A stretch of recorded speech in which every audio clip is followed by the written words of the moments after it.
الحمد لله. الحمد لله نحمده ونستعينه ونستغفره ونؤمن به ونتوكل عليه ونعوذ بالله من شرور أنفسنا ومن سيئات أعمالنا. من يهده الله فلا مضل له ومن يضلله فلا هادي له ونشهد أن لا إله إلا الله وحده لا شريك له ونشهد أن سيدنا محمدا عبده ورسوله أرسله بالهدى ودين الحق ليظهره على الدين كله وكفى بالله شهيدا. خصوص على أفضلهم وخاتم النبيين محمد الأمين وعلى آله وصحبه أجمعين وصلى الله عليه وسلم تسليما كثيرا كثيرا. أما بعد فأعوذ بالله من الشيطان الرجيم. بسم الله الرحمن الرحيم. اشرح لي صدري ويسر لي أمري واحلل عقدة من لساني يفقهوا قولي. ربي يسر ولا تعسر وتمم بالخير وبك نستعين. آمین ثم آمین. کس کس کو یاد ہے کہ پریویس لیکچر میں ہم نے کیا پڑھا تھا اور کون سی آیت پہ ہم نے اینڈ کیا تھا لیکچر؟ میسیجز میں پارٹیسپیٹ کیجئے.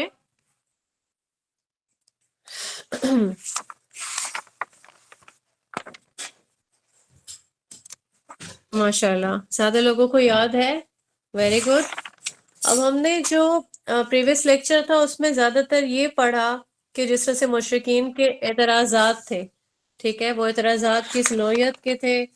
اور کیا کیا اعتراضات تھے وہ دیکھے.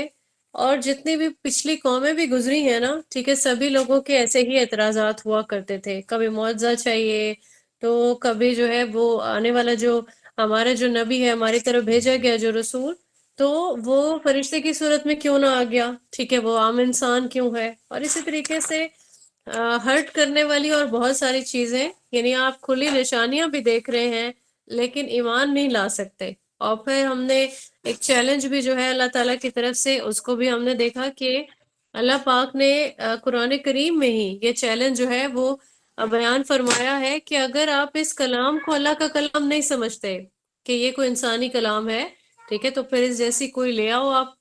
کوئی صورت لے آؤ. اور جتنی قرآن کریم میں یہ چیلنج ہے، کبھی اس پورے قرآن کا چیلنج ہے، ٹھیک ہے، اور کبھی ہے ایک سورہ کا، اور پھر کیا ہے آخر میں ایک آیت کا بھی چیلنج ہے کہ کوئی ایک آیت بھی بنا کر لا سکتے ہو، اس جیسی کوئی بات ہی بنا کے لے آؤ، ٹھیک ہے. تو یہ چیلنج قیامت تک کا چیلنج ہے، اور کوئی پورا نہ کر سکا پہلے اور نہ کر سکے گا. اور ایون اس کو پورا کرنے کے لیے کوشش بھی کی گئی، بہت لوگوں نے اس کو پورا کرنے کے لیے کوشش بھی کی گئی، لیکن صرف زبان دان ہونا جو ہے وہ ایک بہت بڑا کوئی مارکا نہیں ہے. وہ تو عرب پہلے بھی تھے، ٹھیک ہے، ہم یہ جانتے ہیں نا کہ بہت زیادہ جو ہے زبان دان تھے یہ لوگ. تو آج کا جو ہمارا لیکچر تھا، لیکچر ہے الحمدللہ، تو وہ ہم انشاءاللہ آیت نمبر 14 سے سٹارٹ کریں گے. اعوذ باللہ من الشیطان الرجیم. فَإِن لَّمْ يَسْتَجِيبُوا لَكُمْ فَاعْلَمُوا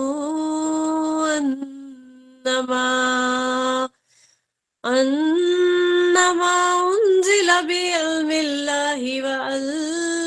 لَّا إِلَٰهَ إِلَّا هُوَ فَهَلْ أَنتُم مُّسْلِمُونَ. من كان يريد الحياة الدنيا وزينتها نوفي إليهم أعمالهم فيها وهم فيها لا يبخسون. أولئك الذين ليس لهم في الآخرة إلا النار وحبط ما صنعوا فيها وباطل ما كانوا يعملون. أفمن كان على بينة من ربه ويتلوه شاهد منه ومن قبله كتاب موسى إماما ورحمة أولئك يؤمنون به ومن يكفر به من الأحزاب فالنار موئده فلا تكو في مرية منه إنه الحق من ربك ولكن أكثر الناس لا يؤمنون فمن أظلم ممن افترى على الله كذبا أولئك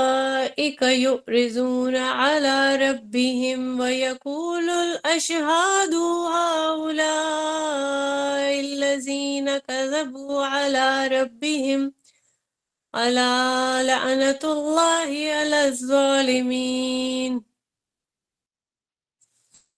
18 تک ہم نے تلاوت کی ہے، اس کو ہم دیکھ لیتے ہیں۔ سب سے پہلے تو آیت نمبر 14 کی ٹرانسلیشن۔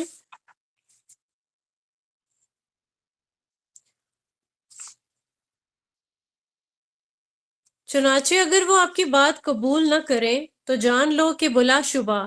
یہ اللہ تعالیٰ کے علم سے اتارا گیا ہے، اور یہ کہ اس کے سوا کوئی معبود نہیں، پھر کیا تم فرما بردار ہو؟ اب یہاں پہ جو بات ہو رہی ہے کہ وہ تمہاری بات قبول نہ کریں، فَعَلَمُوا تو جان لو انما انزلہ تو یہ جو نازل کیا گیا ہے بے علم اللہ اللہ کے علم سے، یعنی اللہ کے سوا کوئی معبود نہیں ہے۔ اب یہاں پہ یہ کیونکہ ہم پچھلی آیت پہ چیلنج پر بات کر رہے تھے نا کہ قرآن کریم کا یہ چیلنج ہے، اب یہ جب اگر چیلنج پورا نہیں کر سکتے، ٹھیک ہے، اور پھر اللہ تعالیٰ کے کلام جو ہے اس پہ بھی ایمان نہیں لاتے، تو یہاں پہ ایک سوالی آیت ہے کہ اب تم ہار گئے ہو،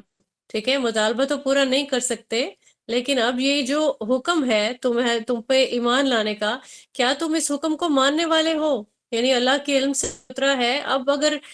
تمہارا یہ جو ہے چیلنج پورا نہ کرنا، یہ اس بات کی دلیل ہو گئی کہ یہ اللہ ہی کا کلام ہے، ٹھیک ہے، یہ اللہ تعالیٰ کے ہی علم سے اترا ہے، اس کے سوا کوئی حقیقی معبود نہیں ہے۔ اب ہے کہ یہ جو مشرکین تھے یہ بھی حق کو دیکھ چکے تھے، مان بھی چکے تھے، لیکن رٹائی اتنی تھی کہ ان لوگوں نے اس کا اعتراف نہ کیا، نہ زبان سے نہ ہی دل سے۔ تو آج بھی ہو رہا ہے نا یہاں پہ دنیا میں بھی، یعنی حق کو دیکھ کے بھی لوگ کیا کرتے ہیں، اپنی راہ بدل جاتے ہیں، قبول نہیں کرتے ہیں، ٹھیک ہے۔ اللہ تعالیٰ سے دعا کرنی چاہیے اللہ ہم سب کو توفیق دیں، ہدایت کا راستہ دکھائیں اللہ پاک۔ تو یہ بہت ایک بڑا جو ہے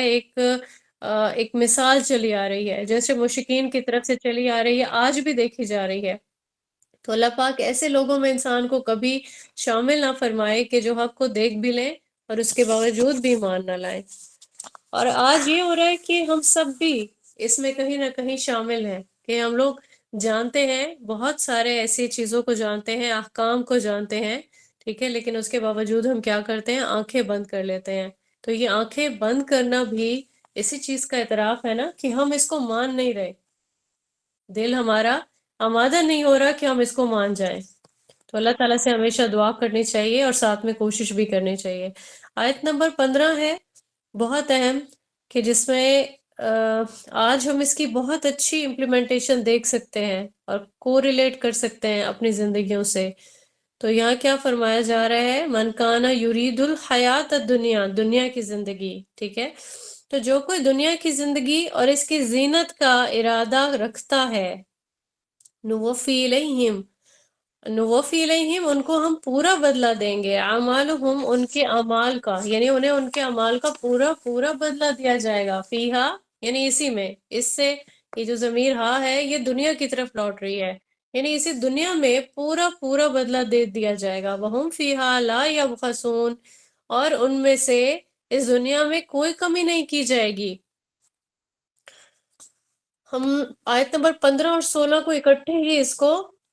انشاءاللہ تفسیر پڑھتے ہیں اس کی۔ اگلی جو 16 آیت ہے اس میں جو ٹرانسلیٹ کیا گیا ہے، اولئک الذین لیس لہم فی الآخرہ،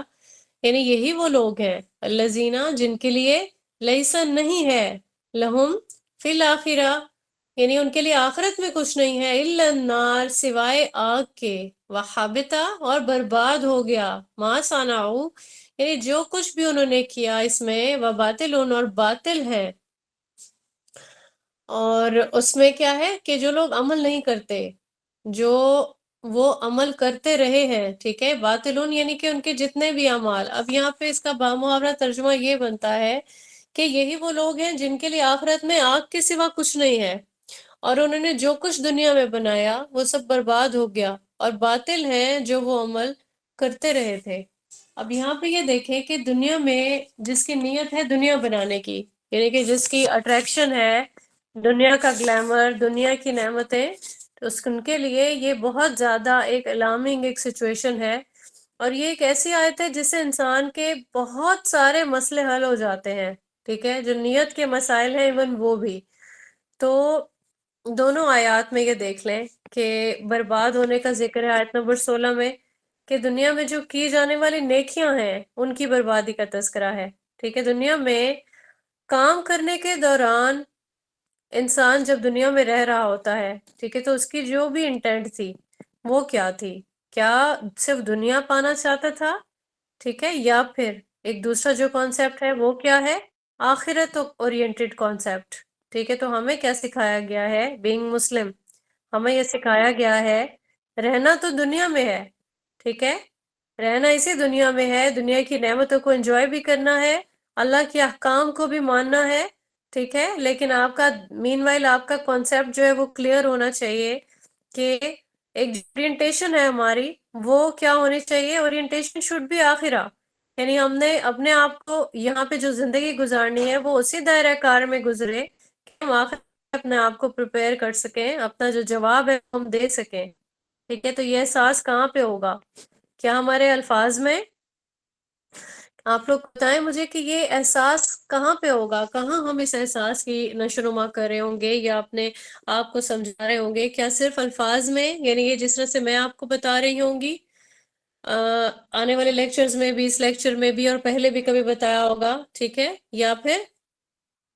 اچھا یہاں آپ لوگ کہہ رہے ہیں کہ عمل میں ہو، نیت میں ہو، ٹھیک ہے۔ تو یہ احساس پہلی بات ہے کہ ہماری نیت میں ہونا چاہیے، ٹھیک ہے،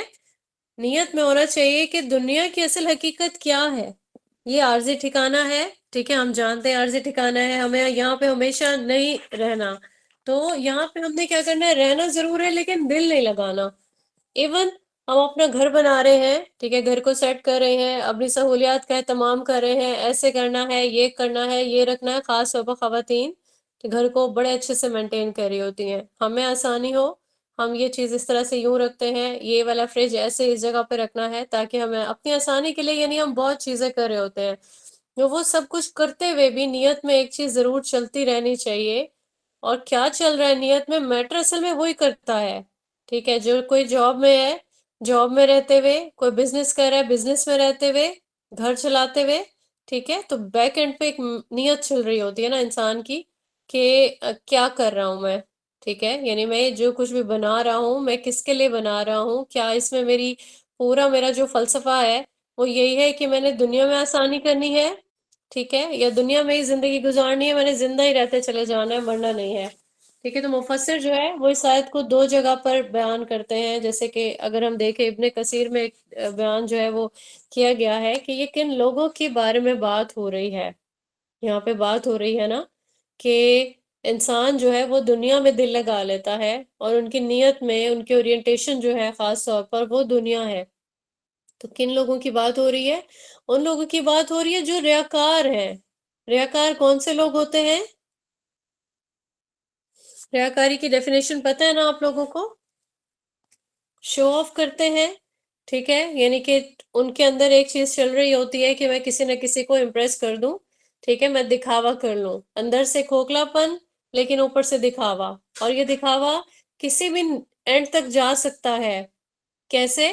یعنی آپ اندر سے کچھ بھی نہیں ہے، کتنا کھوکھلا پن ہے، لیکن دوسروں کو دکھا رہے ہیں کہ آپ کتنے مضبوط ہیں، کتنے مکمل ہیں، کتنے خوش ہیں، اور یہ ساری چیزیں، ٹھیک ہے۔ تو ابن عباس کے مطابق، اور ایک دوسرا گروپ ہے جس سے مراد یہ کفار ہیں، یعنی اہل کتاب، یہ بھی یہی چیز جو ہے یہ کرتے ہیں۔ اچھا ہمارے ہاں ایک مثال دی جاتی ہے مدر ٹریسا کی، ایک بہت بڑی اگزامپل ہے کہ بہت لگایا اور ہیومینٹی پہ بہت زیادہ ان کا کام ہے، ٹھیک ہے۔ تو جب بھی کوئی اپنے آپ کو بہت زیادہ وہ بیان کرنے لگے کہ میں اتنا اچھا، اتنا سب پہ انسانیت کے لیے میں اتنا رحم دل، اور وہ ایسا کچھ کر کر کے بھی دکھا رہا ہو، تو اکثر مذاق میں بھی اور اکثر سیریس میٹرز میں بھی مثال دی جاتی ہے کہ مدر ٹریسا نہ بنو، ٹھیک ہے؟ آپ لوگوں نے بھی یقیناً سنا ہوگا کبھی ماؤں سے یا کبھی کچھ ایسے روٹین میں. تو یہ واقعتاً ایسے لوگ تھے، انہوں نے بہت زیادہ کام کیا ہیومینٹی کے لیے، مطلب اس قدر کام کیا کہ یہ وجہ ان کو یاد بھی کرتے ہیں لوگ نا، ٹھیک ہے؟ انہوں نے اپنی زندگیوں کو قربان کیا، اپنے مال و دولت کی قربانیاں دیں، ٹھیک ہے؟ بہت زیادہ کاوشیں ہیں. اب یہاں پہ آپ لوگوں کا یہ کانسیپٹ کلیئر ہونا چاہیے، جو مائنڈ میں ایک نوٹ لگی ہوئی ہوتی ہے نا کہ فلاں جو ہے وہ بہت کام کرتا ہے، ہم کسی سے بھی امپریس ہو جاتے ہیں، ٹھیک ہے؟ تو دنیا میں کیا ہمیں امپریس کرنے کے لیے ایک دوسرے سے ہونا امپریس، یا پھر ایسے لوگوں کے لیے جو کوئی نہ کوئی کام کر رہے ہیں ان سے ہم نے امپریس ہو جانا ہے؟ ہاں، اچھی ایک فیلنگ آتی ہے اگر، ٹھیک ہے، تو اس سے انسان سیکھ سکتا ہے. آپ کو جیسے کہتے ہیں نا کہ رش کیا جا سکتا ہے، حسد نہیں کیا جا سکتا، تو رش کی لیول انسان جو ہے وہ سیکھ سکتا ہے، ٹھیک ہے، کہ یہ والا کام کیا جا سکتا ہے، اللہ کو خوش کرنے کے لیے یہ والا کام بھی کیا جا سکتا ہے. تو بہت سارے ایسے لوگ ہیں جنہوں نے اپنی زندگیاں لگا دی، اللہ تعالیٰ نے ان کو مال دیا، انہوں نے بے تحاشا لگایا، اور ہم اپنی آنکھوں سے بھی دیکھ رہے ہوتے ہیں نا، مطلب اپنی آنکھوں سے اس طرح کہ کچھ ویڈیوز بھی اپلوڈ ہوئی بھی ہوتی ہیں کبھی فیس بک پہ، یا مطلب سوشل میڈیا جتنا بھی ہے، کبھی بھی کسی بھی جگہ پہ آپ دیکھ سکتے ہیں کہ سیلاب آ گیا کچھ علاقوں میں، تو یہ جو ڈونیشن جمع کرنے والے یہ کیا کرتے ہیں، ڈونیشن جمع کرتے ہیں، ٹھیک ہے؟ ایون جو سیلیبریٹیز کو ہم دیکھ رہے ہوتے ہیں نا کہ بڑے شوق سے ہم ان کو دیکھتے ہیں، یہ کیا کرتے پھر رہے ہیں، وی لاگز دیکھ، تو ان کے پیجز پر وہاں پہ بھی یہ والے ساری چیزیں جو ہیں وہ ضرور اپلوڈ ہوئی ہوتی ہیں کہ انہوں نے انسانیت کے لیے کام کیا، ٹھیک ہے؟ ٹرکس کے ٹرکس جو ہیں وہ لوڈ ہو رہے ہوتے ہیں، راشن ہے، اس میں کپڑے ہیں، پھر وہ آپ کو دکھا بھی رہے ہوتے ہیں، ٹھیک ہے، کہ ہمیں یہ ایک ایک پرسن کے لیے یا ایک فیملی کے لیے جو ایک باکس بنا رہے ہیں، اس میں یہ کچن کے آئٹمز ہیں، یہ کپڑے ہیں، یہ بستر ہے، ٹھیک ہے؟ تو یہ ساری چیزیں ہم دے رہے ہیں، اور مسکین لوگوں کو، اور جو ہے جو لوگ ڈیزرو کرتے ہیں، بے سہارا لوگوں کی مدد کر رہے ہیں، ٹھیک ہے؟ اس کے علاوہ کہیں پہ بڑے لیول کا بھی کام ہو رہا ہوتا ہے کہ کسی کو پرووائڈ ہو رہا ہے، تو بہت بڑی بڑی این جی اوز بہت زیادہ لوگ کام کر رہے ہیں، ہوتے ہیں، اور ہونا بھی چاہیے کچھ حد رش کی حد تک کہ ہم بھی اللہ ہمیں مال سے نوازے، ہم بھی یہ ساری چیزیں کریں. لیکن یہاں پہ جو سب سے امپورٹنٹ چیز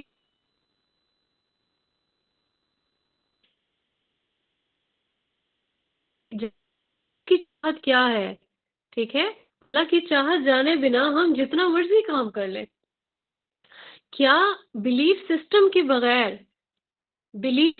بغیر، عقیدہ کے بغیر، نیت کے بغیر، کیا یہ سارا جو کام ہے ہیومینٹی کے لیے کیا گیا، کیا وہ قبولیت کا درجہ پا لے گا؟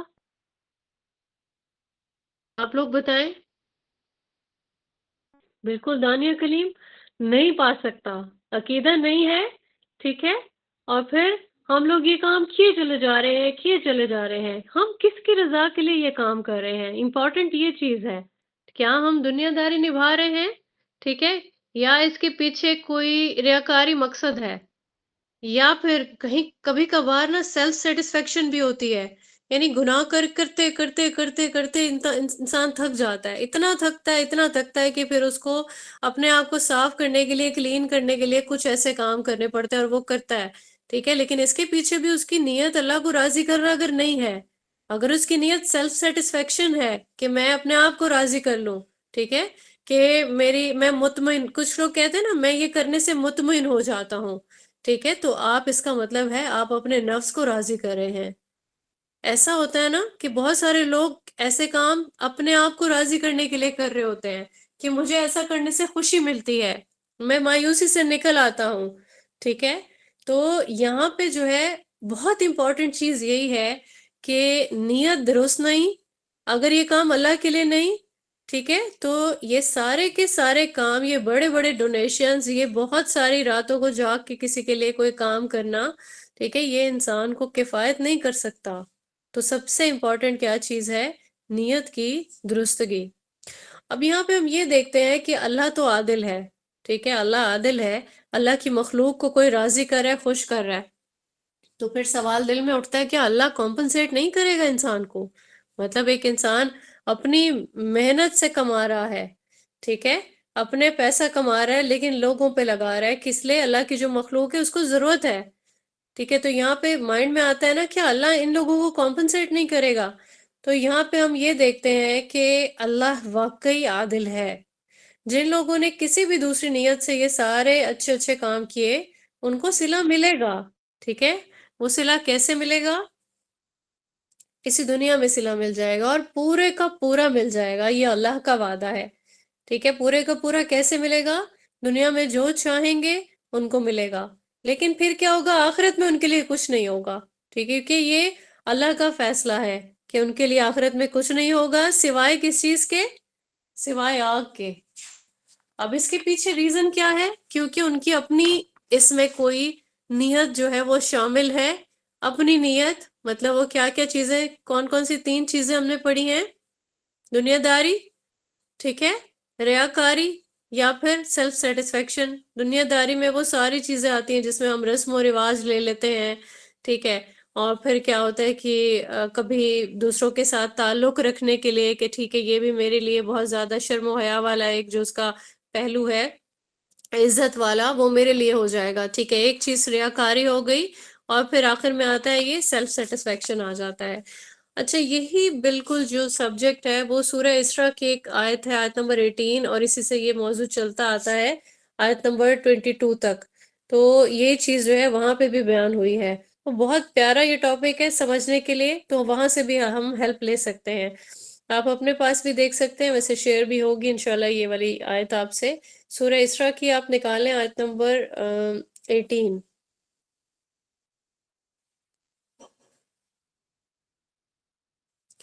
اس میں دیکھیے کہ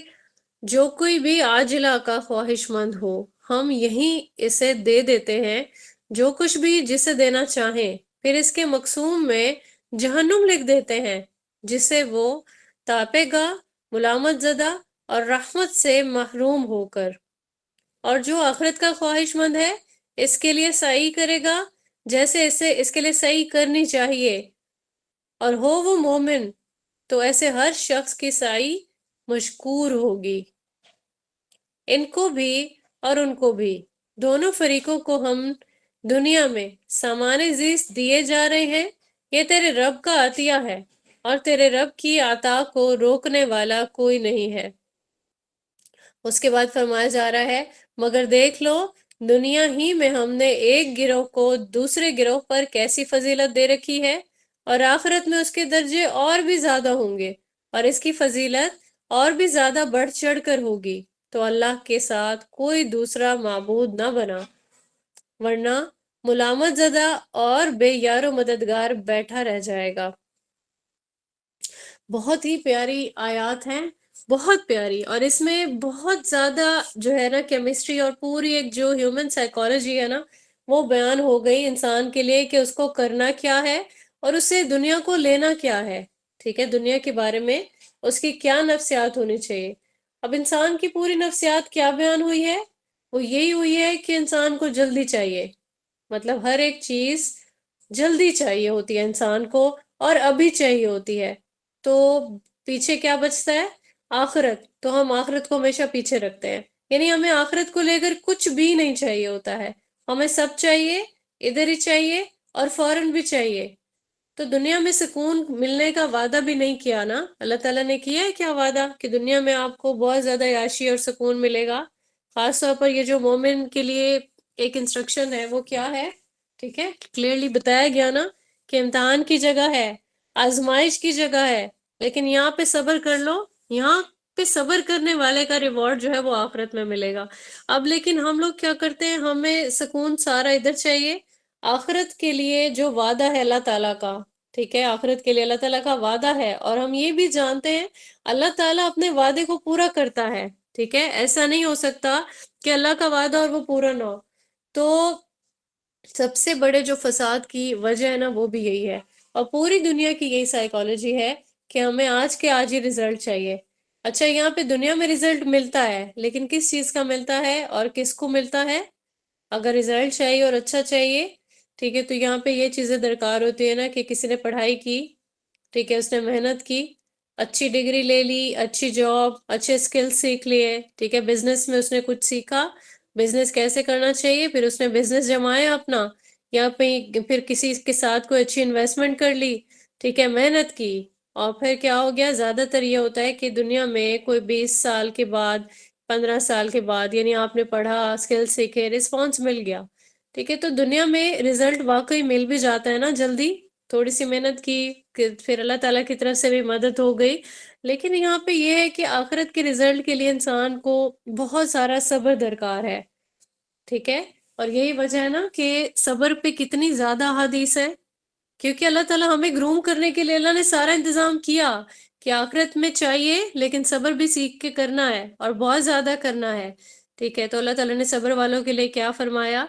کہ صبر کرنے والے کو بغیر حساب اجر ملے گا، ٹھیک ہے، یعنی صبر اتنی بڑی چیز ہے، بغیر حساب کے اجر اس کو ملے گا، اور پھر اللہ تعالیٰ نے یہ بھی تو فرمایا نا کہ اللہ کی معیت ہے صبر والوں کے ساتھ، ٹھیک ہے، صبر والوں کے ساتھ اللہ کا ساتھ ہے، اللہ کی مدد، اللہ کی نصرت کس کے ساتھ ہے؟ صبر کرنے والوں کے ساتھ۔ اب کیونکہ آخرت والی جو نعمتیں ہیں ان کے لیے صبر کرنا پڑتا ہے، ٹھیک ہے، اور پھر آخرت ہے بھی غیب کا معاملہ،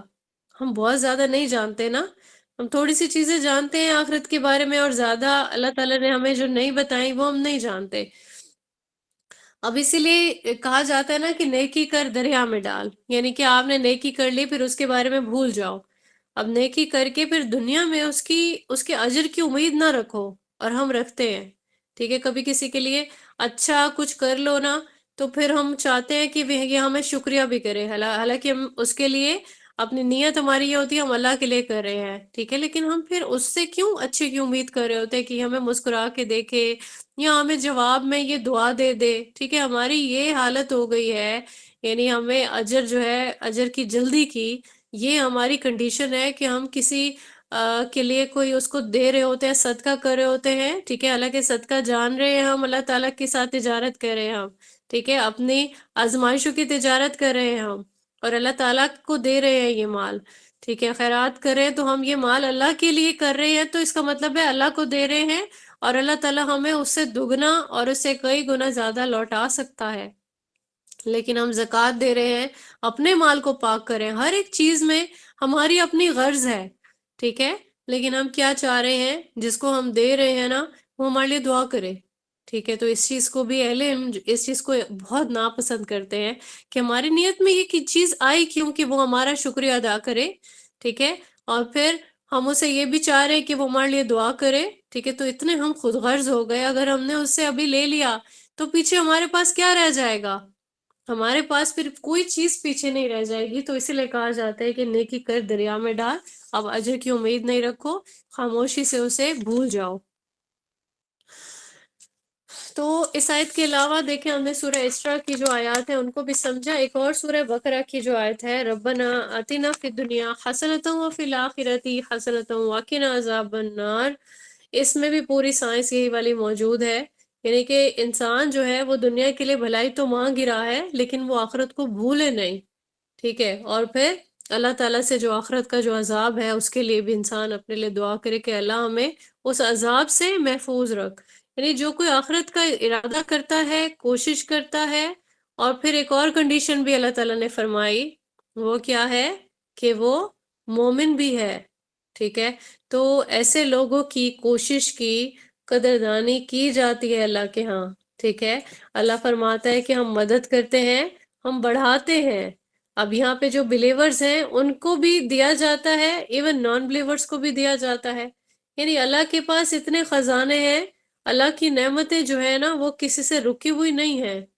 دنیا میں رزق ملے گا، ٹھیک ہے، مسلمان کے لیے بھی ہے رزق، مشرک کے لیے بھی رزق ہے، جو شرک کر رہا ہے، ٹھیک ہے، کفر کرنے والے کے لیے بھی رزق ہے، انکار کر رہا ہے جو دربار پہ جا کے مانگ رہا ہے اس کو بھی ملے گا، ٹھیک ہے، لیکن دینے والا تو اللہ ہے نا، اللہ تعالیٰ ہی سے بھی کو دے رہا ہے، کچھ لوگ کیا کریں جادو سے علاج کرا رہے ہیں، اللہ پہ توکل نہیں کر رہے، لیکن وہ اس جادو پہ بہت توکل ہے کہ اس کی وجہ سے ہمارے مسئلے حل ہو جائیں گے، ٹھیک ہے، بڑے پہنے ہوئے دیکھے ہوں گے آپ نے بڑے بڑے تعویذ اور کالی ڈوریاں، کالے دھاگے ہاتھوں میں کہ یہ ہمیں کفایت کرے گا، یہ فلاں چلا ہمیں اس چیز سے کفایت کر جائے گا، ٹھیک ہے، تو شفا مل جائے گی، غلط عقیدے والوں کو بھی شفا مل جائے گی، یہ مسئلہ نہیں ہے، ٹھیک ہے، لیکن یہاں پہ ایک چیز ہے کہ دینے والا اللہ ہی ہے، اور اللہ اس گمراہی کو انسان کے لیے بڑھا دیتا ہے، اور یہ بہت عذاب کا معاملہ ہے۔ اب یہاں پہ کیا رزلٹ نکلا؟ دنیا تو بن گئی، ٹھیک ہے، دنیا بن گئی، لیکن آخرت جو ہے وہ خراب ہو گئی۔ تو کیا ہوا پھر اس کے ساتھ؟ خسارے کا سودا ہو گیا، ٹوٹلی خسارہ۔ آیت کی طرف بڑھتے ہیں، آیت نمبر 17۔ ہم نے آیت نمبر 15 کو اور 14 کو اکٹھے ہی کیا ہے، ٹھیک ہے۔ تو اگلی جو آیت ہے اس میں فرمایا جا رہا ہے، آفامن، تو کیا جو کانا علی بینۃ من ربہ، کہ بینہ کہتے ہیں واضح دلیل کو، من ربہ اپنے رب کی طرف سے، ویتلوہ اور پیچھے آتا ہو اس کے، شاہد ایک گواہ، منہ اس کی طرف سے، ومن قبل ہی اور جو اس سے پہلے، کتاب موسیٰ کتاب موسیٰ کو، یا موسیٰ کی کتاب، امام و رحمہ رہنما تھی، یہ امام ہوتا ہے یعنی کہ جس کی پیروی کی جائے، جو راہ دکھائے، یعنی رہنما کو کہتے ہیں، وہ رحمہ اور رحمت، اولئک یؤمنون بہ، یہی لوگ ہیں جو ایمان لاتے ہیں اس پر، ومن یکفر اور جو انکار کرے گا، بہ اس کا، من الاحزابی گروہوں میں سے، فنارو تو آگ، موعدہ موعدہ اس کے وعدے کی جگہ ہے، فلا تکو چنانچہ نہ ہو آپ، فی مریتن شک میں، منہ اس سے، انہ الحق یقیناً وہ حق ہے، من ربک آپ کے رب کی طرف سے، ولیکن لیکن، اکثر الناس اکثر لوگ، لا یؤمنون ایمان نہیں لاتے۔ محاورہ ترجمہ کرتے ہیں اس کا۔ تو کیا وہ شخص جو اپنے رب کی طرف سے ایک واضح دلیل پر ہو اور ایک گواہ اس کی طرف سے اس کی تائید کر رہا ہو، اور اس سے پہلے موسیٰ کی کتاب بھی جو رہنما اور رحمت تھی، یہی لوگ اس پر ایمان لاتے ہیں، اور گروہوں میں سے جو اس کا انکار کرے گا آپ کی، تو اس کے وعدے کی جگہ کیا ہے؟ آگ ہے۔ چنانچہ اس کے بارے میں کسی شک میں نہ رہیں، آپ کے رب کی طرف سے یقیناً یہ حق ہے، لیکن اکثر لوگ ایمان۔ اس آیت کو پڑھنے کے بعد ہم یہ دیکھتے ہیں کہ تین چیزیں اس آیت میں ایسے بیان کی گئی ہیں۔ پہلی یہ کہ جو اپنے رب کی طرف سے واضح دلیل پر ہے، ٹھیک ہے، دوسرا کیا ہے؟ ایک گواہ بھی موجود ہے جو اس کی تائید کر رہا ہے، اور پھر تیسرا، پھر موسیٰ کی شریعت جو تورات کی صورت میں موجود ہے، جو اس کی تائید کر رہی ہے۔ اب یہاں پہ یہ دیکھیں کہ یہ اس کے باوجود بھی ایمان نہیں لاتے، ٹھیک ہے، یہ جو نشانیاں ہیں، تورات، انجیل، ٹھیک ہے، ان سب میں ہی یہ سارے تذکرے موجود ہیں، نشانیاں موجود ہیں۔ ایون یہاں پہ ڈاکٹر ذاکر نائک کے بیان میں جو ہے وہ سنا گیا ہے کہ جو میں نے سنا ہے کہ ہندوؤں کی کتابوں میں بھی، یہ جو بڑی بڑی ان کی کتابیں ہیں نا، ان میں بھی یہ چیز موجود ہے کہ اللہ کے بارے میں، ٹھیک ہے، اور پھر اللہ تعالیٰ کا تو چلے سب کو اللہ پہ یقین ہے، لیکن اللہ کے رسول کی آمد کی شواہد ان کی بکس میں موجود ہیں۔ یہ ایک بہت بڑی، یعنی کہ ایک حیرانی والی بات ہے، اور وہ کیسے موجود ہیں واللہ عالم، کہ کیسے ان کا تذکرہ، ٹھیک ہے، رسول اللہ صلی اللہ علیہ وآلہ وسلم کی جو نشانیاں جو تورات اور انجیل میں ہیں وہ تو ہمیں سمجھ میں آتا ہے، ٹھیک ہے، لیکن وید میں موجود ہے، اس چیز کے بارے میں اللہ کے علاوہ کوئی نہیں جانتا کہ وہ چیز ان کی بک میں کیسے درج ہو گئی۔ اب یہاں دیکھیں کہ مدینے میں جیسے یہودی تھے، اور مصر میں اور فلسطین میں، ٹھیک ہے، ان کی جس طرح سے ہم ہسٹری پڑھتے آ رہے ہیں تو ہمیں یہ چیز معلوم ہے کہ کیسے چلے آ رہے تھے بنی اسرائیل، جو ہے وہ مدینے تک پھر اینڈ میں پہنچے، ٹھیک ہے۔ تو یہاں پہ ان کے بارے میں یہ چیز بتائی جاتی ہے نا کہ اللہ تعالیٰ نے قرآن کریم میں انہی لوگوں کے بارے میں کیا فرمایا، یعرفونہ کما یعرفون ابناءہم، یعنی جن لوگوں کو ہم نے کتاب دی، یہودیوں کی بات ہو رہی ہے، وہ اللہ کے رسول کو پہچانتے ہیں جیسے وہ اپنے بیٹوں کو پہچانتے ہیں۔ وَإِنَّ فَرِيقًا، اور ان کے اندر ایک ایسا فریق ہے، یعنی انہی کے اندر فریق ایک ایسا ہے، obviously جو علم والا ایک فریق ہے، ٹھیک ہے، وہ ضرور اس حق کو پہچانتا ہے۔ اب حق کو پہچاننے کے باوجود کیا کرتا ہے، وہ اس حق کو چھپا جاتا ہے، یعنی اس حال میں کہ وہ حق کو جانتا ہے وہ حق کو چھپا جاتا ہے۔ تو یہاں پہ دیکھیں کہ کتنی یہ پیاری ایک مثال ہے، بیٹوں کی مثال نا، کہ اگر 100 لوگ بھی کھڑے ہوئے ہیں نا، 100 بچے ہیں، ٹھیک ہے، اور کسی نے اپنے بچے کو پہچاننا ہو، ٹھیک ہے، تو وہ کیا کرے گا، صرف ایک نظر ہی ڈالے گا ہر بچے پہ، سے اس کو وقت لگ سکتا ہے لیکن پہچان لے گا نا۔ یعنی بیٹوں کو کوئی کیسے نہیں پہچان سکتا، ایون ہم نے کسی کو، کسی غیر کو بھی پہچاننا ہو تو کیا کرتے ہیں ہم، کہ پکچر ہے ہمارے پاس، ہم زوم آن کرتے ہیں اور پھر اس کو پہچان لیتے ہیں کہ ہاں یہ لکس ہے اور یہ والا یہ انسان ہے۔ تو بیٹا تو پھر ایک الگ چیز آ جاتی ہے۔ وَمَن يَكْفُرْ بِهِ مِنَ الْأَحْزَابِ فَالنَّارُ مَوْعِدُهُ۔ اب یہاں پہ گروہوں میں سے جو انکار کرے گا، ٹھیک ہے، تو اس کے وعدے کی جگہ، یعنی اس کا پلیس آف پنشمنٹ بتایا جا رہا ہے کہ وہ آگ ہے۔ فَلَا تَكُوا فِي مِرْيَةٍ مِّنْهُ، اور اس میں تمہیں شک نہیں کرنا، اِنَّهُ الْحَقُّ مِن رَبِّكَ، یہ کتاب، یہ اللہ کے رسول اور اللہ کے جس طرح سے فرشتے ہیں جبریل علیہ السلام، یہ گواہی، یہ سب کچھ یہ اللہ کی طرف سے حق ہے، ٹھیک ہے، یہ ساری چیزیں یہ اللہ تعالیٰ کی طرف سے یہ حق ہیں۔ وَلَٰكِنَّ أَكْثَرَ النَّاسِ لَا يُؤْمِنُونَ، لیکن اکثر لوگ اسے نہیں جانتے۔ اب کیا ہے، جان پہچان کے بھی کیا کرتے ہیں، یہ حق کو چھپا جاتے ہیں، ٹھیک ہے۔ یہاں پہ ایک ایسے فریق کی بات اسی لیے کی جا رہی ہے کہ اس حال میں وہ حق کو چھپا جاتا ہے کہ وہ حق کو جانتا ہے۔ اگلی آیت میں فرمایا جا رہا ہے، آیت نمبر 18، وَمَنْ أَظْلَمُ مِمَّنِ افْتَرَى، اور کون بڑا ظالم ہے اس سے جو گھڑ لے، علی اللہ، اللہ تعالیٰ پر، کذبہ، جھوٹ، اولئک، یہ لوگ، یعرضون، پیش کیے جاتے ہیں، علی ربہم، اپنے رب کے سامنے، ویقول الاشہاد، اور کہیں گے گواہ، ہؤلاء الذین، یہی وہ لوگ ہیں جنہوں نے، کذبوا، جھوٹ کہا، علی ربہم، اپنے رب پر، الا لعنت اللہ علی الظالمین، سن لو، الا، اس کے بارے میں ہم نے پڑھا تھا نا، حروف تنبیہ ہے، لعنت اللہ، لعنت ہے اللہ تعالیٰ کی، علی الظالمین، ظالموں پر۔ تو اصل بات یہاں پہ یہ ہے جو یہاں بیان کی جا رہی ہے کہ ہمارے عقیدے جو ہے نا وہ ٹھیک نہیں ہے۔ تو سب سے پہلے مومن کا جو بیسک ایک کانسیپٹ ہے اور جو اس کا سبجیکٹ ہے وہ یہ ہونا چاہیے، اویئرنیس آنے کے بعد، کہ عقیدہ جو ہے وہ صحیح ہو۔ عقیدہ خراب ہے تو پھر کیا ہوگا، ہم اپنی مرضی کرتے جائیں گے۔ اب یہاں دیکھ رہے ہیں کہ قرآن کریم میں ظالم کس کو کہا گیا ہے، ٹھیک ہے، قرآن کریم کے مطابق ظالم کون ہے، سب سے بڑا ظلم کون سا ہے، آپ لوگ بتائیں۔ اور بار بار بتایا گیا ہے، صرف ایک بار نہیں، بار بار۔ جی افشا عمران، ماشاء اللہ دانیہ، شرک سب سے بڑا ظلم ہے، یعنی اللہ کی جگہ پہ کسی کو کھڑا کرنا وہ شرک ہے، ٹھیک ہے، اللہ کے مقابل کسی کو کھڑا کرنا یا اللہ کی صفات میں کسی کو شریک کرنا، اس کو کہا جاتا ہے شرک۔ ہم اپنی کیا رائے رکھتے ہیں، ٹھیک ہے، اگر کسی سے کوئی پوچھتا ہے، جیسے فیرسٹ سے پوچھا جائے گا کہ ظالم کون ہے، فوراً سے کہیں گی مرد، مرد جو ہے وہ ظالم ہے کیونکہ بدمعاشی کرتے ہیں، گھروں پر راج کرتے ہیں، ہمارے نہیں سنتے، ٹھیک ہے۔ کسی ملک میں بات کی جائے گی، مائنارٹی سے پوچھا جائے گا ظالم کون ہے، وہ کہے گا کہ میجورٹی ظالم ہے، ٹھیک ہے، میجورٹی سے پوچھا جائے گا، وہ کہیں گے اتھارٹی ظالم ہے۔ یعنی ہر انسان نے اپنی ایک سٹوری جو ہے وہ بنائی ہوئی ہے۔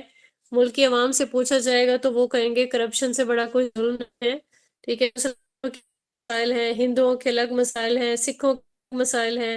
اگر انٹارکٹیکا کی بات کریں تو سردی جو ہے وہ کہیں گے سب سے بڑا یہاں پہ ظلم ہے، ٹھیک ہے۔ تو ظلم کی ڈیفینیشن نا ہر انسان نے اپنی اپنی بنا لی، حالانکہ قرآن کریم میں موجود ہے، کیا موجود ہے، کہ وہ لوگ جو ایمان لائے اور انہوں نے ملاوٹ نہ کی۔ ملاوٹ کرتا ہے نا انسان، ایمان لاتا ہے لیکن پھر ملاوٹ کرتا ہے، تو ایمان میں وہی لوگ ہی ہدایت یافتہ ہیں اور امن والے ہیں۔ اب یہاں پہ صحابہ کو بھی یہاں پہ بہت، کہ حدیث میں جو ہے سب سے بڑا جو ظلم ہے وہ شرک کو کہا گیا ہے، ٹھیک ہے۔ تو کلیئر کہہ دیا نا اللہ تعالیٰ نے، اور جو ہم سورہ لقمان میں بھی پڑھتے ہیں، حکیم لقمان کا جو قول ہے، انہوں نے بھی اپنے بیٹے کو یہی نصیحت کی تھی نا، شرک کے قریب بھی نہیں جانا۔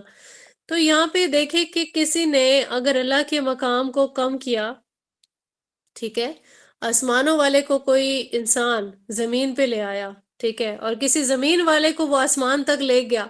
یعنی زمین والے کو، مخلوق کو خالق کا درجہ دے دیا یا خالق کے مقام تک لے گیا، یعنی اس کا رتبہ انسان نے بلند کر دیا، تو کیا ہوگا؟ کیا وہ شرک نہیں ہوگا؟ اس کو شرک نہیں کہیں گے تو پھر اس کو ہم کیا کہیں گے؟ ٹھیک ہے، تو شرک کے بارے میں ہم جانتے ہیں کہ شرک معاف نہیں ہوگا، تو سب لوگ جو ہے اپنے آپ سے اور اپنے ارد گرد کے لوگ سوال کریں گے اور ان کو یہ کنوے کریں گے کہ شرک معاف نہیں ہوگا، خدا شرک کی ڈیفینیشن کو سن لیں، سمجھ لیں، عمل کریں، یہ معاف نہیں ہوگا، باقی گناہ معاف ہو جائیں گے، باقی اللہ تعالیٰ جو چاہے معاف کر سکتا ہے، ٹھیک ہے، وہ اللہ کا اذن ہے، اس میں کوئی کسی کا رول نہیں ہو سکتا، ٹھیک ہے، ہم اپنی مرضی سے نہیں کہہ سکتے، اور آپ بھی کسی پہ شرک کا فتویٰ نہیں لگائیں، لیکن سمجھائیں ضرور، اویئرنیس ضرور پیدا کریں، کوئی کسی بھی عمل میں یہ والا کام کر رہا ہے تو اس کو کنوے لازمی کرے۔ یہاں پہ ایک کتاب تھی الملال والنحل، ٹھیک ہے، امام شاہ رشانی کی، وہاں پہ دنیا کے ایک بہت چوتھی یا کوئی 5ویں صدی والی بک ہوگی، اس کو جو ہے وہ کوٹ کیا گیا تھا، تو دنیا کے جو فرقوں کا ایک انٹروڈکشن ہے نا، اس میں یہ بالکل سٹارٹ سے انہوں نے یہ چیز بیان کی ہے کہ شرک جو ہے وہ کیسے سٹارٹ ہوا، شرک جو ہے کیسے سٹارٹ ہوا، اور انسانیت میں جو اختلافات ہیں نا، وہ اس کی وجہ سے یہ جو شرک ہے نا، سب سے پہلے یہ جنم لے لیتا ہے، اور سب سے پہلا اختلاف ہم جانتے ہیں کیا تھا، ابلیس والا تھا نا، ٹھیک ہے، تو شرک جو ہے اسی نے سب سے پہلے سکھا دیا انسان کو کرنا، تو وہیں پہ جو ہے فرقے بننے سٹارٹ ہو گئے۔ اب جو ابلیس ہے یہ تو شرک کا منبع ہے، سب سے پہلے تو ہمارے دل میں وہم ڈال کے، رسوائی کا ڈر ہے، بے عزتی کا ڈر ہے، پتہ نہیں کس کس چیز کے وہم وسوسے ہمارے دلوں میں ڈال کے، ٹھیک ہے، تو یہ جو شرک کروانا ہے نا، یہ اس کا ٹارگٹ ہے۔ اب یہاں پہ اللہ کا مقام جب بھی کبھی کسی نے بھلایا نا، اور مخلوق میں سے کسی کے حکم کی پیروی ہوئی، ٹھیک ہے، تو یہیں سے یہ فتنہ سٹارٹ ہو گیا۔ اس بک میں بہت پیارا جو ہے وہ ترتیب دی گئی ہے اور بتایا گیا ہے کہ کیسے جو ہے یہ والی چیز پیدا ہوتی ہے۔ تو بہرحال ہمیں یہ والی حدیث بھی آپ سبھی لوگوں کو انشاءاللہ یاد ہوگی کہ اللہ کے رسول صلی اللہ علیہ وآلہ وسلم نے بھی اسی لیے تاکید کی تھی نا کہ اطاعت کرو، ساری چیزیں سمجھائیں، اطاعت، اللہ تعالیٰ کا حکم بھی ہے کہ رسول کی اطاعت کے بغیر دین بھی مکمل نہیں، لیکن رسول اللہ صلی اللہ علیہ وآلہ وسلم نے کیا فرمایا کہ مجھے میرے مقام سے اتنا نہ بڑھانا کہ جیسے نصارہ نے کیا تھا، ٹھیک ہے، تو یہاں اپنا مقام، اپنا مرتبہ، اپنی ڈیفینیشن بہت اچھے سے کلیئر کر کے گئے رسول اللہ صلی اللہ علیہ وآلہ وسلم کہ میں اللہ کا بندہ ہوں، میں اسی کا رسول ہوں، ٹھیک ہے، اور ہم کیا کہتے ہیں؟ ہم کیا کہتے ہیں؟ نور من نور اللہ کہتے ہیں، ٹھیک ہے، اللہ کے نور میں سے ایک نور ہے، اور پتہ نہیں اپنی بظاہر تو ہم کہتے ہیں کہ نعت ہے، لیکن ہم اس میں شرکی الفاظ پڑھ رہے ہوتے ہیں، ٹھیک ہے، ہماری بگڑی کو بنانے والا، ہمارے مسئلے سالو کرنے والا، ٹھیک ہے، اور کبھی ہم کہتے ہیں ہمیں ہر طرح سے ہمارے لیے مشکل کشا ہمارا نبی، ٹھیک ہے، یہ ساری چیزیں اگر شرک نہیں ہیں، ٹھیک ہے، ہم اپنی سٹیٹمنٹس میں ہم یہ چیزیں بیان کر رہے ہیں، تو پتہ نہیں ہم اللہ تعالیٰ سے ڈرتے کیوں نہیں ہیں یہ سب کچھ کرتے ہوئے۔ تو بہت زیادہ یہ مقام ہے سمجھنے والا کہ سب سے بڑا ظلم جو ہے وہ شرک ہے، اور اس بات کو ہمیں نہیں بھولنا، کیونکہ قرآن کریم میں بار بار بتا دیا گیا، ہمیں اپنے ہر ایکٹ کو ہمیں احتساب کرنا ہے، اور بہت اچھی طریقے سے کرنا ہے، خود اپنا کر لیں، پیوریفائی کر لیں اپنے آپ کو کہ کہیں ہم ایسی کسی چیز میں مبتلا تو نہیں، کہیں ہم ہاتھ کسی کے سامنے پھیلاتے ہوئے، ایون شوہر سے بھی کچھ مانگتے ہوئے یا اپنے گھر والوں سے کچھ مانگتے ہوئے ہمیں ایسا تو نہیں لگ رہا کہ اس کے علاوہ ہمیں کوئی کچھ دے نہیں سکتا، ٹھیک ہے، تو یہاں پہ بھی اس کا مطلب ہے کہ ہماری نیت میں، ہمارے جو عقیدہ ہے وہاں پہ خرابی ہے، ہمیں ایکچولی ہمیں اللہ سے ہی مانگنا ہے، ٹھیک ہے، دنیاوی جو چیزیں وسیلے بنے ہوئے ہیں، یعنی کہ آپ کا دینے دلانے کا جو معاملہ ہے، اس میں بھی نیت آپ کی یہی ہونی چاہیے کہ اللہ اسی سے اس کے دل میں ڈال رہا ہے کہ یہ میرے لیے کچھ اچھا کر رہا ہے، ٹھیک ہے، دنیاوی جو مثال ہے اس سے بھی اس چیز کو سمجھ لیتے ہیں، یعنی کوئی انسان کسی ایک چھوٹے انسان پہ کوئی بھی ایلیگیشن لگائے، آپ لوگ مجھ پہ کوئی ایلیگیشن لگا دیں، ٹھیک ہے، کچھ بھی کر دیں، کچھ بھی کہہ دیں، آپ لوگوں کو کچھ بھی نہیں ہوگا، ٹھیک ہے، لیکن یہی آپ لوگ اپنے کسی سوشل میڈیا پہ کسی اکاؤنٹ پہ حکومت کے خلاف کچھ لکھ دیں، ٹھیک ہے، فوج کے خلاف لکھ دیں، امریکہ کے خلاف لکھ دیں، کوئی ایسی ایلیگیشن لگا دیں، تو یہ چیز جرم بن جائے گی، ٹھیک ہے، اس آپ کو پھر اتنی ہی بڑی سزا سے بھی گزرنا پڑے گا. یہ ایک سمپل ایک مثال ہے. اور شرک والے معاملے میں ہم دیکھیں کہ ہم نے اللہ کو کیا اتھارٹی سمجھا. ایون ہم یہ جانتے ہیں کہ فل اینڈ فائنل اتھارٹی اللہ تعالیٰ کے پاس ہے، اللہ آل ان آل ہے، ٹھیک ہے، اور اللہ کے علاوہ کوئی کچھ کر نہیں سکتا. اور پھر بھی ہم کیا کہہ رہے ہیں، ہم کسی چھوٹے سے انسان کی شان کو بلند کر لیتے ہیں. ہمارے دل میں واقعی خوف نہیں ہے. آپ بالکل ٹھیک کہہ رہی ہیں کہ ہم اللہ کے خوف سے زیادہ انسان کا خوف رکھتے ہیں. ٹھیک، کسی چھوٹے انسان کی ہم شان کو بڑھا لیتے ہیں، گستاخی کر لیتے ہیں، لیکن ہم نے کچھ بھی نہیں کیا. تو ہمارے عقیدے میں یہ چیز شامل ہونی چاہیے کہ اللہ کی جگہ کسی اور کو پکارنا، اللہ سے بڑھ کر کسی اور کی تعظیم کرنا، یہ بہت بڑا کرائم ہے. یہ بہت بڑا کرائم ہے اور بہت بڑی ہستی پر ہاتھ ڈالنا ہے. یعنی اللہ کے علاوہ کوئی اور بڑی ہستی ہوگی، ٹھیک ہے، کوئی ہم امیجن کر سکتے ہیں، لیکن ہم لوگ بڑی بڑی ہستیاں دوسروں کو بنا لیتے ہیں، بڑی بڑی طاقتیں دوسروں کو بنا لیتے ہیں، لیکن ایک بہت بڑا ظلم بہت بڑے آرام سے کر کے چلے جاتے ہیں. تو یہاں پہ بہت زیادہ اہم ہے کہ شرک سے بچنا ہے انسان نے. اور سب سے جو بڑی نیکی ہے وہ توحید ہے، سب سے بڑا ظلم جو ہے وہ شرک ہے. تو اللہ پہ جھوٹ باندھنے سے مراد کیا ہے؟ اللہ سے جھوٹ باندھنے سے مراد بہت ساری چیزیں آ جاتی ہیں. جیسے کوئی نبوت کا دعویٰ کر دے، ٹھیک ہے، اپنے آپ کو کہے میں جھوٹا نبی ہوں. حضرت ابوبکر کے دور میں بھی کیا، ابھی بھی سننے میں آتا ہے کبھی کسی نے کیا کہ نبوت کا دعویٰ کر دیا، ٹھیک ہے. تو یہ کیا ہے؟ یہ بھی اللہ پہ جھوٹ باندھنا ہے نا، ٹھیک ہے. اور پھر یہ جو مسلمہ تھا شاید کذاب، اور یا کوئی اور اس طرح سے، مجھے اس وقت نام ذہن میں نہیں آ رہا، جس نے جھوٹی صورتیں بنا لی تھی. یعنی قرآن کریم کا ایک اس نے کہا میں چیلنج ایکسیپٹ کرتا ہوں، میں صورتیں بناؤں گا. صورتیں بنائی، ٹھیک ہے. ابن کثیر میں اس واقعے کا ذکر بھی موجود ہے. اس نے سورہ حاقہ کی طرز پہ جو ہے کچھ صورت یا کچھ آیات یہ بنانے کی کوشش کی، ٹھیک ہے. مسلمہ کذاب تو تھا ہی، لیکن صورتیں کیا اسی نے بنائی تھی؟ یہ چیز میرے مائنڈ میں وہ کر رہی ہے تھوڑی سی نا. تو صحابہ بھی اس پہ ہنس پڑے تھے، کیونکہ کوئی لاجک نہیں بن رہی تھی، کوئی ربط نہیں تھا. قرآن کریم کا مقابلہ کیسے کر سکتی ہے کسی کی کوئی بھی ایسی کوشش؟ ٹھیک ہے. تو جو لوگ غلط تفسیر کو بیان کرتے ہیں، اللہ نے جو چیز بیان فرمائی، اللہ کی جو مراد ہے اس کی غلط تفسیر کر دی، اللہ کی مراد کو غلط بتا دیا، ٹھیک ہے. یہ چیز بھی کیا ہے؟ یہ بھی اسی کے زمرے میں آتی ہے. یا اللہ کا کوئی حکم ہے قرآن کریم میں واضح طور پر بیان ہے یا حدیث میں بیان ہے، اور پھر اس کے اگینسٹ جا کے غلط کوئی فتویٰ دے دیتا ہے، ٹھیک ہے. تو یہ چیز بھی شرک میں آ جاتی ہے. یہ جو توحید اور شرک کا جو معاملہ ہے نا،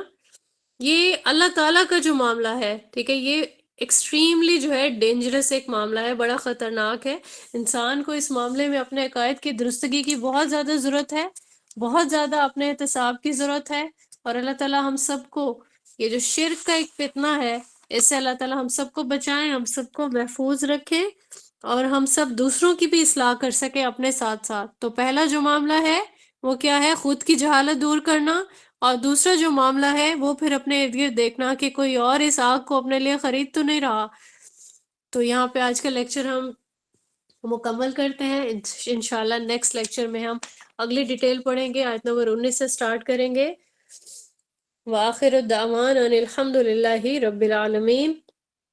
سبحانک اللہم وبحمدک اشہد ان لا الہ الا انت استغفرک